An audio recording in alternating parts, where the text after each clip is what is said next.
Hey, Pam Powell. Hello, Chuck Koplinski. How are you? I'm great. How are you? Doing peachy keen.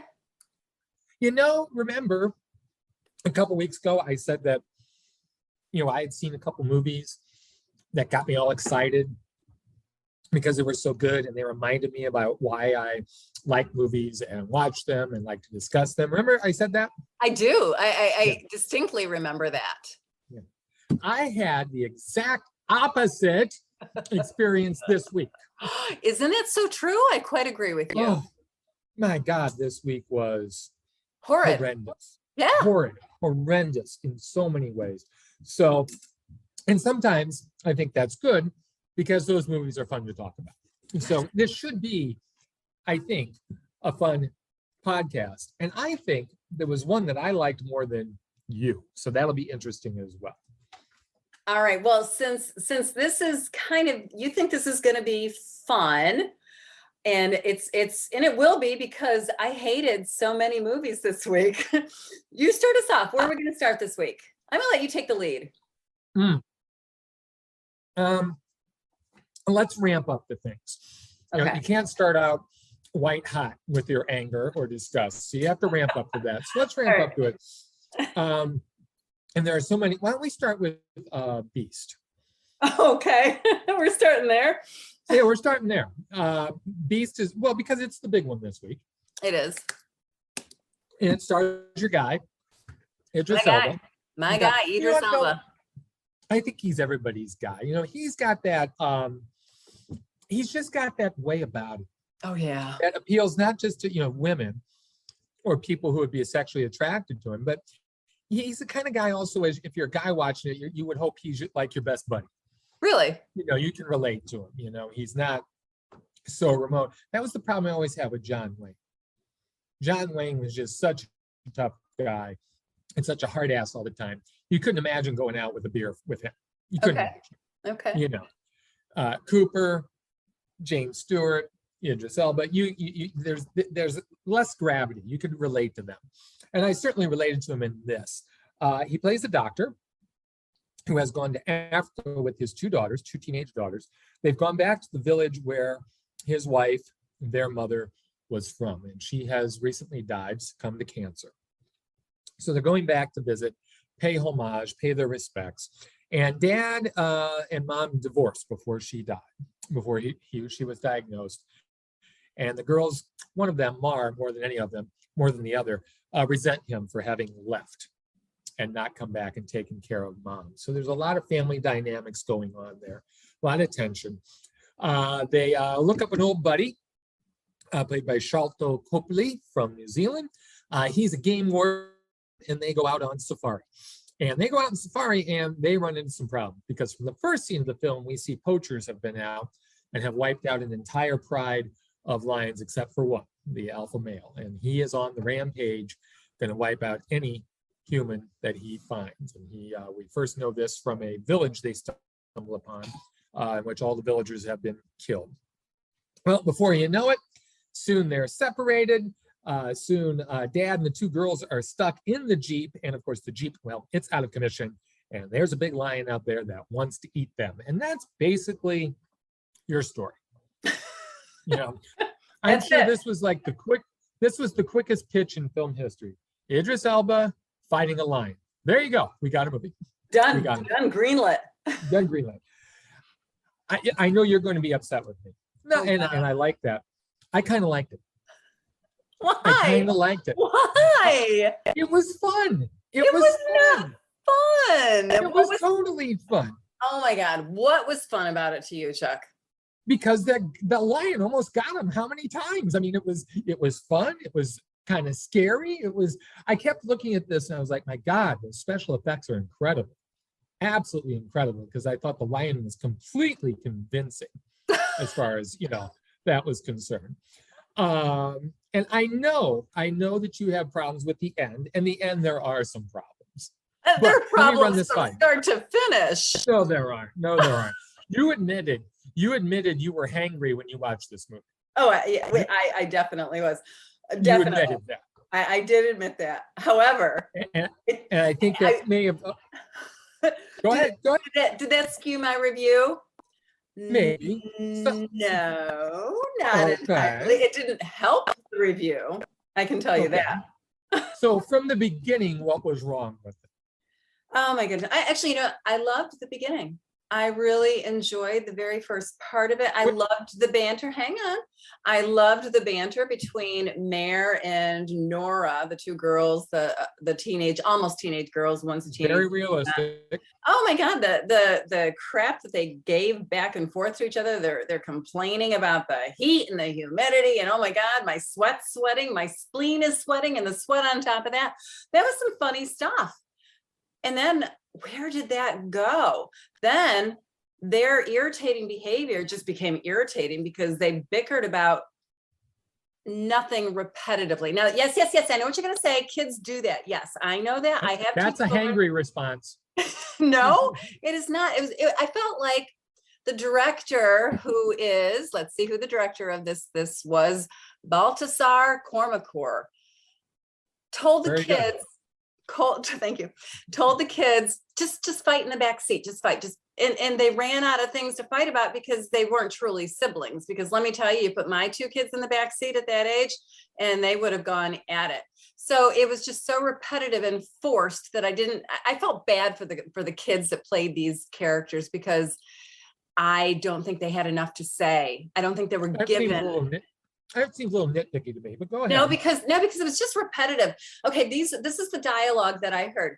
Dad, don't go. What does Dad do? What else are they gonna say? I don't know. Over and over again.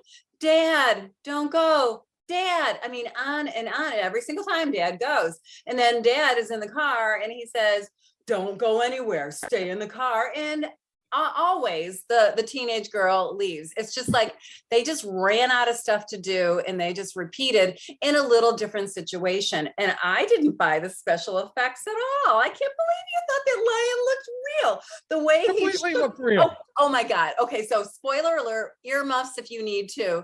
There's an explosion and the lion miraculously lives after that explosion, and then he shakes himself off as if he just got a little douse of water. I'm not talking about that part of the movie. Well, which part are you talking about? When he's under when Elba's underneath the truck and the lion's trying to get him. When the lion's trying to get into the thing, I'll give you the end. The end's ridiculous. I'll give you that. But no, I thought as far as the special effects and the realism there, I was there. Okay. All right. Well, I kept nitpicking apart. Eat next time. Eat next time. I will eat next time. Damn traffic and construction on I-57. 2 hours. See, there's that too. You were pissed off walking into that movie. I was a little pissed. And that affects things. It does. It does. But if it's good, it'll snap me right out of it. And it didn't, because it's not good. That lion, that Jeep, oh my God. A lion could have easily tipped that baby over, and they can squeeze into anything. Have you ever had a cat? There's 3 people in that Jeep. It was heavier. Oh. Let me ask you a question, though. Let me ask you a question. Jaws makes no sense, Okay. It makes no sense at all. So if you pick this apart, you got to pick that apart. But I think what the difference is the skill of the filmmaker. Yeah. As far as approaching the material. This guy is no Spielberg by a long shot. And the thing that bothered me most about this guy was that he wouldn't set the camera down at times.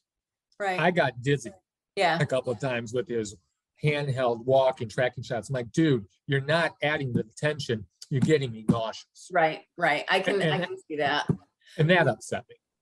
The other thing is he just used these stereotypical tropes. Ooh, they left the window down. Let's take the camera and really hone in on the fact that the window got broken. Oh, it got rolled down and then it got broken. Give me then the window was open. Oh my goodness. All right. How about the door open in the schoolhouse that they went to? And then it's again, camera pans in on that to make sure you didn't miss the fact that the door was left open. Wow. Every single, it was supposed to be a jump scare. Didn't work at all because he set it up too intentionally and didn't let me. Do you see what I'm doing right now? You're eating a banana and it's driving me nuts. You need to do before you see movies. My God. Lord. I wanted to like this, Chuck. I love Idris Elba, as you know, and I thought it started off that had, okay, let's think about this. It started off with a lot of potential with this underlying current of kids are mad at dad because dad wasn't there when mom was dying. Where did that go? It came up at really inopportune times. Oh, hold on a second, Lion. I know you're crashing into the window. Dad, I'm mad at you because you left us. Really? This is when you're going to bring this up? This is ridiculous. Wow. Oh. Wow. Sorry, Louie. Louie just reacted to that. That's the kind of panting that happened. Wow. I thought it was awful. Simply awful. Okay, we know what Pam needs to do now before she goes to the movies. And next time I go with you, I'm making sure you eat. You bring me some food. I'm going to make sure you eat. Yeah. Go to Hamilton Walker's, pick me up a full meal, and have it ready for me. At Hamilton Walker's, huh? Okay, yeah, I'll do that. You know, I'm kind of my daughter called me a major food snob today, or yesterday. So you mean pain in the ass? Yeah. That would be it. That would be it. Yeah. All right, man. I felt like we started in on the biggie as far as getting. Oh no. There's two more of that. Yeah. Yes, so there go ahead. are. Where are we headed now? Oh God, I don't know. Let's take a look at Delia's Gone. No. Okay. Wait, where did you want to go? That's fine, but you know what? I forgot about that movie completely, and that should tell you everything. Yeah, and it really is pretty darn forgettable given the cast. I didn't think that it would be. Paul Walter Hauser, who I absolutely adore. First saw him in I, Tonya, and he's had an incredible career playing the same type of character. He does break out a little bit in this one as a police officer. And we also have Marissa Tomei, who plays I guess she is a sheriff of this small podunk little town. Former sheriff, yeah. Yeah. And then we've got, let's see, Stephen James, who was in If Beale Street Could Talk. We interviewed. We talked to him. Yeah. And I mean, what an incredible film that was. And he plays Lewis, this young man who has had some kind of a brain trauma. And so he exhibits behaviors like somebody who is on the spectrum. Which I thought was okay. The situation isn't comical, but how they relayed that information to the viewer was ridiculously comical. Again, hit me over the head. And then we've got the woman who plays his sister is Janelle, who plays Delia. So Delia tries to make ends meet. She's into a few things she shouldn't be into, and she ends up dead. Well, this young man, Lewis, feels like he might have been the one responsible, and then convinces himself that he was responsible for her death. Ends up going to jail, spending 5 years behind jail for the death of his sister. The guilt that he feels is just incredible until one day he gets a visitor from somebody who says, hey, you don't know the whole story behind what happens. And then we've got Lewis going on a killing rampage and a beating rampage. Well, they're accidental. They're accidental. Whatever. And he somehow, even with his traumatic brain injury, is able to plan out thoughtfully different plans so that he can find out the truth behind his sister's death. I don't know about you. I got bored. I started nitpicking other things apart. It was a nitpicky kind of week. Did you eat? I did. Did you eat before this one? I did. I was eating popcorn while I was watching this. Okay. All right. I was not hangry. I, again, was just disappointed because this story just didn't make any sense. It had so many holes in it that I just felt like it was like a sifter and I was just pouring the plot right through. Yeah, I kept waiting because there's so much talent there. I kept waiting. Like, okay, this is going to click. We're going to turn a corner. It's going to happen. And it never happened. And what the hell was going on with Marissa Tomei? That was the worst performance I've ever seen her give. I mean, she sleptwalked through this movie. You know what, to me, it seemed like she was in confusion. She just didn't know who she was supposed to be. And her character and her motive never came through until close to the end of the movie. And I think that's when she actually read the script and figured out who she was. I don't know. That's the only thing I can think of, because you're right.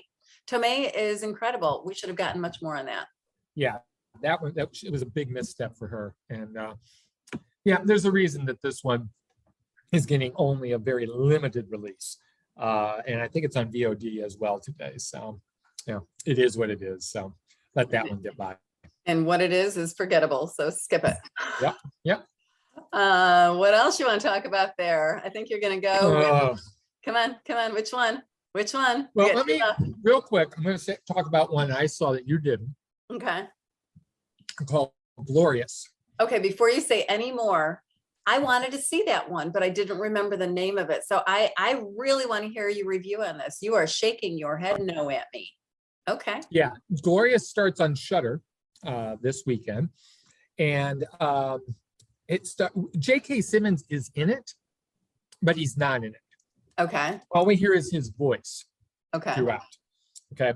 And he is the voice of some entity, some god who resides in the toilet of a rest stop. Okay. Okay. Okay. One day, in stumbles a guy who is very much he's distressed.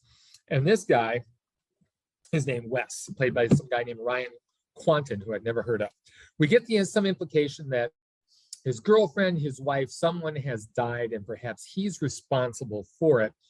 He hears this voice, and every once in a while, underneath the stall, we see this green sack, like an embryonic sack, with tendrils inside and moving around. And there's a peephole into this stall. And the J.K. Simmons voice tells him not to look. Do not look in here. The whole gist of it is that this God knows what he did. And he says, the universe requires a favor from you as a reckoning. I got through about 45 minutes of this thing and gave up. No. Absolutely gave up. And this movie has a running time of 79 minutes. You just couldn't make it any further, huh? I just couldn't make it. The acting was awful. I mean, this guy, Quanten, let's hope I never see him again. And it was one of those where this was probably a good Twilight Zone episode. 40, 45 minutes, boom, boom, boom, let's go. But they had to drag it out for, someone stumbles into the restroom where they're having their conversation. He has to get killed. Flashbacks that, were far too long. This thing, this is, I like horror films. And they have a bad reputation. And they have a bad reputation because of crap like this. Right. And this makes horror films hard to defend, movies like this. My wife was watching it, with me, and she says, "This is garbage." And she won't watch a movie with me anyway. And then seeing this, it's never going to happen again. So Glorious. I didn't stick through it to find out what the name means. Sorry about that, gang. If someone wants to suffer and find that out, you let us know. I'm not even going to touch that one. So don't. we got other things to watch. We do. One of them I think I liked a little more than you did is Get Away If You Can. Yeah, you tell us about that one. Excuse me. I think the first thing that piqued my interest is Ed Harris, and I really like Riley Smith too. So did Ed Harris lose a bet? Is that why he's in this movie? He must have lost a bet. No, I think actually Ed Harris has taken a few chances here with some different things that he's been doing. Anyway, so we've got these two young people, one played by Riley Smith and the other one, Terrence Martin, and the other one played by Dominique Braun, who I don't know her at all. These two people are on a sailboat. We meet them on a sailboat. And they're not getting along too well. Okay, now I am going to back up just a step here. And I, as you know, have been taking sailing lessons on Lake Michigan. And I, as you also know, will be taking a trip with my husband in close quarters for a week's time. So this one really kind of like, ooh, could this be us on that trip? Did he watch it with you? No, he wouldn't watch it with me, which is probably a good thing. Probably. Probably. So I want to point out real quick, the two actors and the actress, they're also the writers and director of this film. Thank you very much. So is it based on a little bit of reality, and they took a trip and they got on each other's nerves? Let's just keep that in mind as we talk. All right, so this is a non-linear story. We are flashing back in time. Am I getting that straight? Because I was a little confused. Okay. We're jumping around. Yeah, flashing back in time to see where this young couple started and how they got to this place near the Easter Islands. There's a group of islands, I guess, that are called the Islands of Despair. Islands of Despair, thank you. And she wants nothing more than to jump off the boat and have a little holiday on this rocky little island, because she's just had it with being inside with him. And her hubby doesn't want to do that. He has been raised by Ed Harris, who sounds like he's a very toxic masculine guy, maybe from the military, and he doesn't like his son's choice in his wife, and he says, you need to be the man, you need to be the commander in chief and tell her what to do, and he's trying to break them up. And we get all this information by flashing back in time. They end up being on this, or she ends up going to this island and setting up a camp for a while. Meanwhile, her husband is back on the boat and trying to figure out how to woo her back, because he knows he's been a bit of a dick. The ending is what confused me on this. It really, but I liked all of it until, well, that final scene is going to stay in my memory for a long time. So the title, I think, has a great bearing on the final scene. I think that's the lengths that you go to get away if you can. So I liked it. I'm on the fence though. I think I liked it maybe for more personal reasons, because it was the whole sailing boat thing. But it was certainly unique. It was unique, but that last 10 minutes just ditched it for me. Just ruined it for me. Okay. It was like they were trying some really interesting things, and then all of a sudden it becomes a personal home movie porno. And it's like, what are we doing here? And what the character does at the end, him, makes no sense at all. Come on. That makes no sense at all. I mean, I know you do stupid things when you're in love, but that doesn't make any sense at all.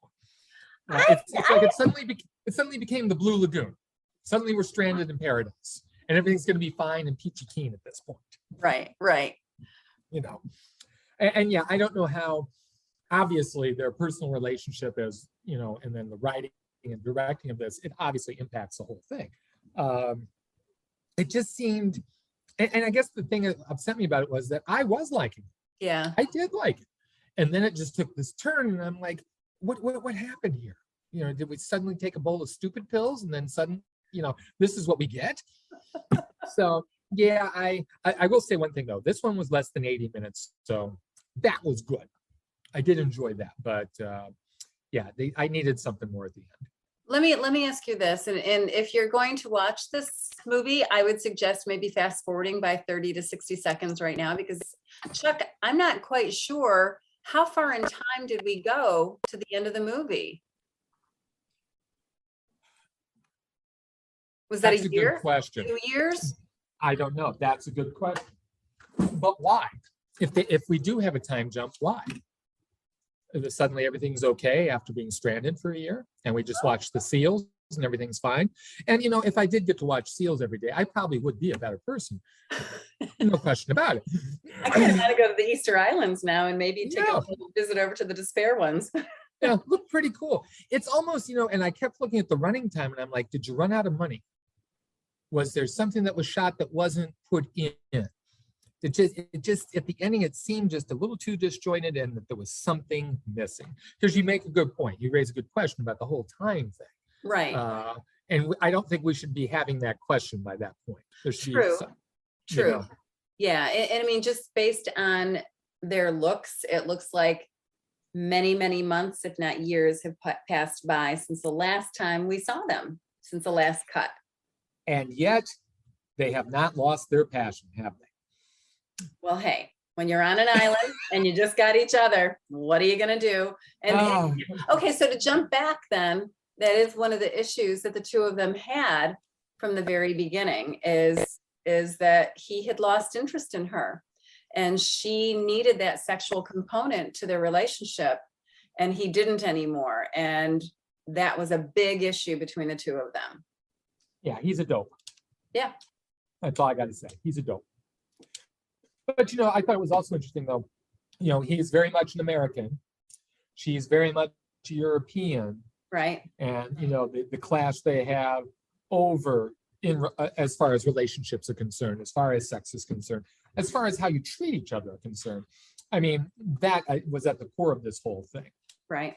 Well, and there was that gender struggle between the two of them, too, that I found to be quite interesting in that he felt that he needed to be the captain of the ship, literally and figuratively. And she was like, no, you don't tell me what to do. We talk about this together, or I am literally jumping ship. And that's basically his dad talking. Yes. That's his dad talking. That's that toxic influence. Well, I don't know. I quite frankly, I think we've talked more about this movie than it deserves. But you liked it more than I did. All right, so let's jump to the other one. There's two more left, at least. I've got Sharp Stick left. Okay. How about Spin Me Round? Oh, I didn't put that one down. Yes, Spin Me Around. All right, what do you want to do? I want you to do Sharp Stick. Sharp Stick.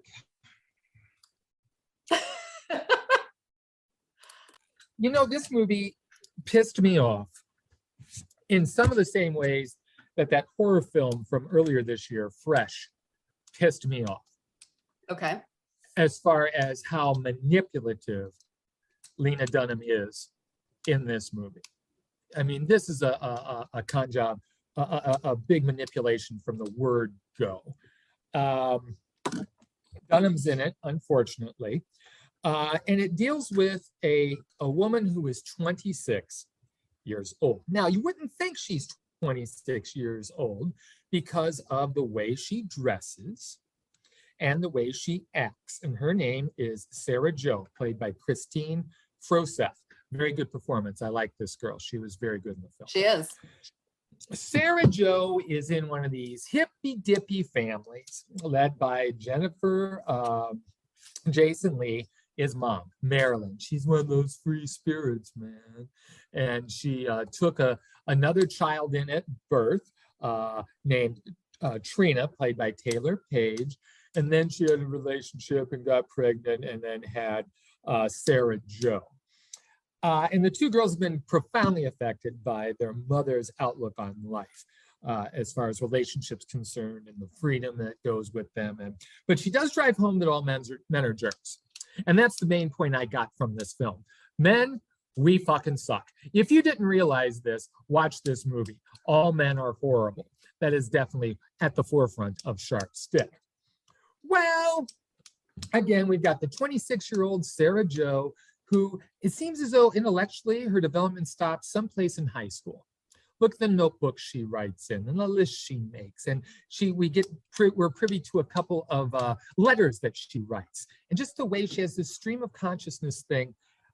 She may be 26, but she's really just a teenager. She's a babysitter.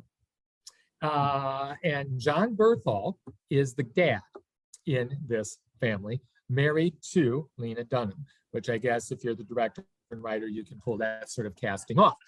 Anyway, she's attracted to him, and she basically tells him that she wants him to be her first. She's a virgin at 26. Well, as any scum of the earth man would do, of course, he demurs and says, no, I can't. But then, of course, succumbs to this and shows her the way of being a sexual being, and then makes the mistake of introducing her to pornography. And oh my God, that just blows her mind.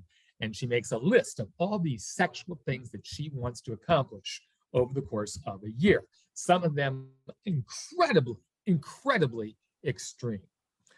I couldn't help but think that I was watching pedophilia as I was watching this film. It was icky.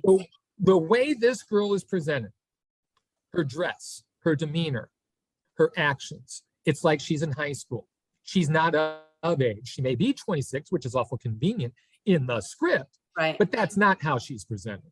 And that really pissed me off because it's like she's setting us up. Are you titillated by this? Do you think this is sexy? Should you really be thinking this is sexy? Fuck you, Lena Dunham. It was just very, very manipulative and not fair as far as the way this is all presented and the way we're supposed to react to it. Now, I'm reacting as a scum of the earth man. Maybe you're looking at this differently. No, I thought it was disgusting, and I totally agree with you. Somebody who is cognitively not of age is not of age. And I thought it was disgusting. Well, like we said with Fresh, a woman made that. So, oh my gosh, it's groundbreaking. But if a man would have made that, it would have been misogynist. Can you imagine a man making this film? No. I don't know what the reviews of this have been, but I know that I struggled through it because I needed to be able to discuss it with you. Otherwise, I would have turned it off. And I could not believe that John Barenthal was in it. Could not believe that. I thought he had a little bit more couth, a little bit more. I thought his standards were higher because this was disgusting. And then, they're talking about a cognitive disability, and then they have another young boy in there, I believe with Down syndrome. Right. And the boy she takes care of. Yeah, and I feel like they took advantage of that, again, pulling on those heartstrings. How can you not like a movie that highlights some disabilities, and how horrible of you not to like this? So I understand you being pissed off. I'm pissed off at that as well.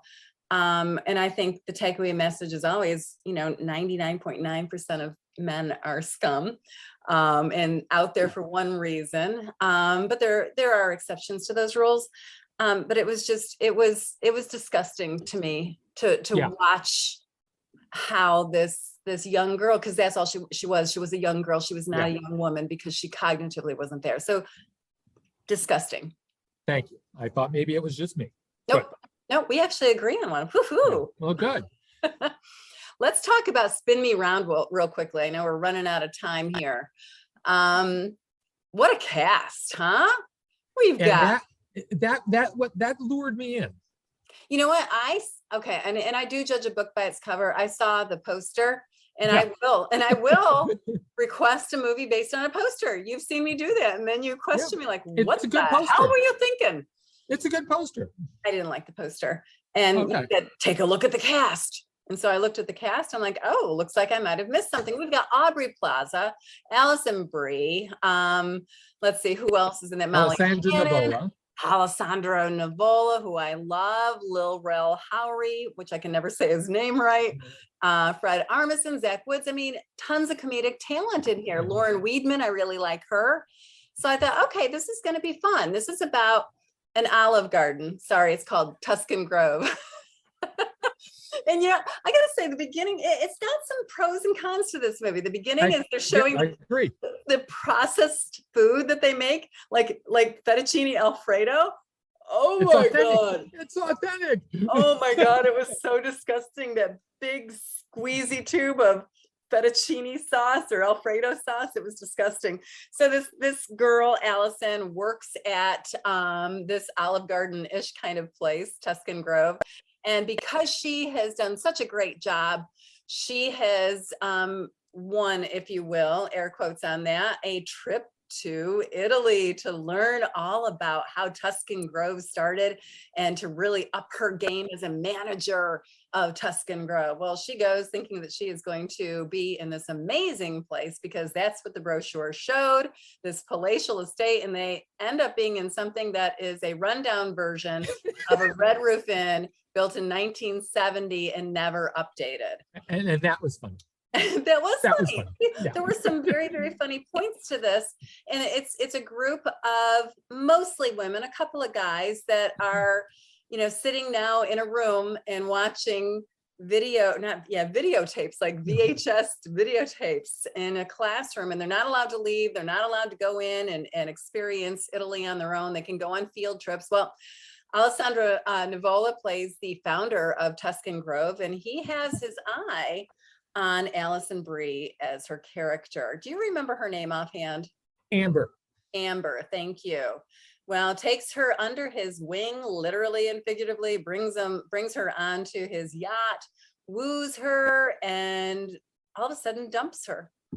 And then it's on to the next one and the next one.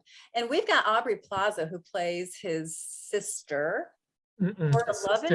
Assistant. Okay. Yeah. Wasn't quite sure what the relationship between the two of them was.